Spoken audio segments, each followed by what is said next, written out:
देश के सभी कांग्रेसजनों को कांग्रेस के स्थापना दिवस पर हार्दिक बधाई देता हूं। आप सभी को नए साल की भी अग्रिम बधाई। 28 दिसंबर 1885 को मुंबई में कांग्रेस की स्थापना हुई थी। तब से 62 सालों तक करोड़ों कांग्रेसजनों ने अंग्रेजों से संघर्ष किया, त्याग किया, बलिदान दिया और जेलों में मुश्किल यातनाएं सही। तब कहीं देश को आज़ादी मिली। मैं आज कांग्रेस के सभी निर्माताओं और स्वाधीनता सेनानियों को श्रद्धांजलि देता हूं। संविधान और मजबूत लोकतंत्र की स्थापना करने वाले नायकों को नमन करते हुए कहना चाहता हूं कि उनके सपनों के भारत के लिए कांग्रेस हर संभव प्रयास जारी रखेगी। साथियों, ये कांग्रेस का सौभाग्य रहा कि देश की सभी प्रमुख हस्तियां कांग्रेस से जुड़ी रही है। राष्ट्रपिता महात्मा गांधी जी के नेतृत्व में कांग्रेस के झंडे तले किसानों, मजदूरों, महिलाओं और गरीब तबकों के लोग जुड़े हुए थे और लड़ते रहे। आज़ादी के पहले ही कांग्रेस ने मौलिक अधिकार का जो स्वरूप 1931 में बनाया था वो हमारे संविधान का हिस्सा बना। लेकिन आज संविधान और लोकतंत्र दोनों खतरे में है। देश के सर्वोच्च मूल्यों जैसे एकता, अखंडता, धर्मनिरपेक्षता और सामाजिक न्याय की रक्षा के लिए महात्मा गांधी जी, श्रीमती इंदिरा गांधी जी, राजीव गांधी ने शहादत दी। साथियों, 2025 में 25 का वर्ष महात्मा गांधी के कांग्रेस अध्यक्ष बनने की ये शताब्दी है और सौभाग्य से वो बेलगाम में अध्यक्ष चुने गए कर्नाटक राज्य से। संविधान को स्वीकार किए जाने के ये 75वां वर्ष है। वंदे मातरम का 150वीं जयंती है और 2026 का वर्ष दादा भाई नौरोजी का 200वीं जयंती है। सरोजिनी नायडू के कांग्रेस अध्यक्ष बनने का शताब्दी वर्ष है। झंडा ऊंचा रहे हमारा गीत की भी शताब्दी है।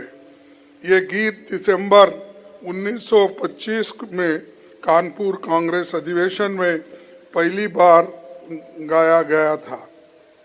साथियों, 1947 में भारत की आज़ादी के आसपास दुनिया के कई देश आज़ाद हुए। कुछ देश विफल रहे तो कहीं तानाशाही छा गई। केवल भारत ऐसा है जहां लोकतंत्र जीवित है। कांग्रेस के महान नेताओं के कारण भारत दुनिया का सबसे बड़ा लोकतंत्र बना। हमारे नायकों ने विजन के कारण भारत खेती बाड़ी, अंतरिक्ष, परमाणु और कई रणनीतिक क्षेत्रों में दुनिया में सम्मान के साथ खड़ा हुआ। कांग्रेस की लंबी सत्ता के दौरान देश की तस्वीर बदलने वाले ऐतिहासिक काम हुए।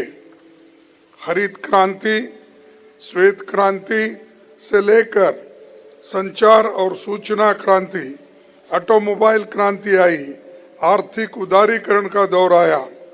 चाहे शिक्षा की बात हो, आईटी सर्विस हो या दूसरे क्षेत्र में दुनिया में भारत ने एक छाप छोड़ी है।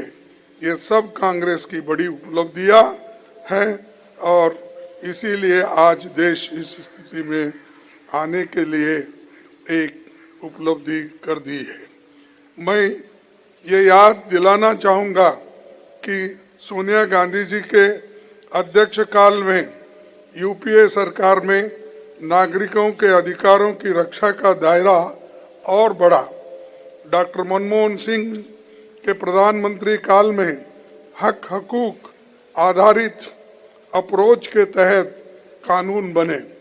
RTI, RTE, food security, MNREGA, forest rights और भूमि अधिग्रहण जैसे ऐतिहासिक कानून बने जिसको दुनिया ने तारीफ की। कांग्रेस की सोच हमेशा समाज को आगे ले जाने की रही है। आज़ादी के आंदोलन में महात्मा गांधी जी ने कांग्रेस को सामाजिक सुधार, छुआछूत के विरोध, आर्थिक स्वावलंबन, बराबरी के अधिकार, सांप्रदायिकता के विरोध जैसे मसलों के लिए तैयार किया। कांग्रेस को रचनात्मक कामों से जोड़ा। कांग्रेस की सोच हमेशा बड़ी थी, लेकिन पिछले 11 वर्षों में मोदी सरकार ने कांग्रेस द्वारा बनाए गए संस्थानों को कमजोर किया जा रहा है। राष्ट्रीय संपदा के साथ जल, जंगल और जमीन खतरे में आज आई है। आरएसएस, बीजेपी के नेताओं ने देश का संविधान, तिरंगा झंडा, अशोक चक्र और वंदे मातरम तक को नहीं स्वीकार किया। उनको समाज की प्रगति के लिए बनने वाले कानून से विरोध था। वे बलिदान और त्याग से हासिल जनता के अधिकारों को कुचलने में लगे हैं। जिनके पूर्वकों की फ्रीडम मूवमेंट में कोई भूमिका नहीं थी, आज जनता के अधिकारों को छीनने का काम कर रहे हैं। हमें उनकी ऐसी कोशिशों का हर स्तर पर डटकर मुकाबला करना है। साथियों, पिछले 140 सालों में कांग्रेस ने कई उतार चढ़ाव देखे हैं। हमारे पास दादा भाई नौरोजी से लेकर महात्मा गांधी जी, सरोजिनी नायडू, सरदार पटेल, नेहरू जी, मौलाना आज़ाद, नेताजी सुभाष चंद्र बोस, राजेंद्र बाबू जैसे महान नायकों की विरासत है। हमारे नायकों ने हमें सिखाया कि देश और जनता को सशक्त बनाने के लिए हमें लगातार काम करना है। हमें अपने गौरवशाली परंपरा के अनुरूप सभ्य और शालीन भाषा में अपने विरोधियों को मजबूती से जवाब देना है।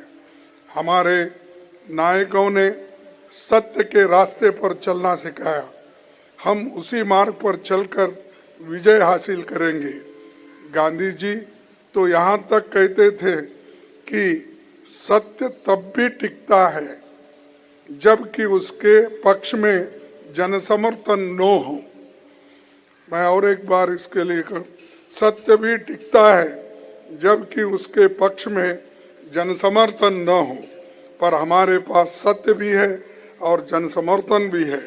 हाल में रामलीला मैदान की रैली में भारत जोड़ो यात्रा और भारत जोड़ो न्याय यात्रा जैसे कई मौकों पर देश की जनता ने विराट जनसमर्थन हमें दिया है।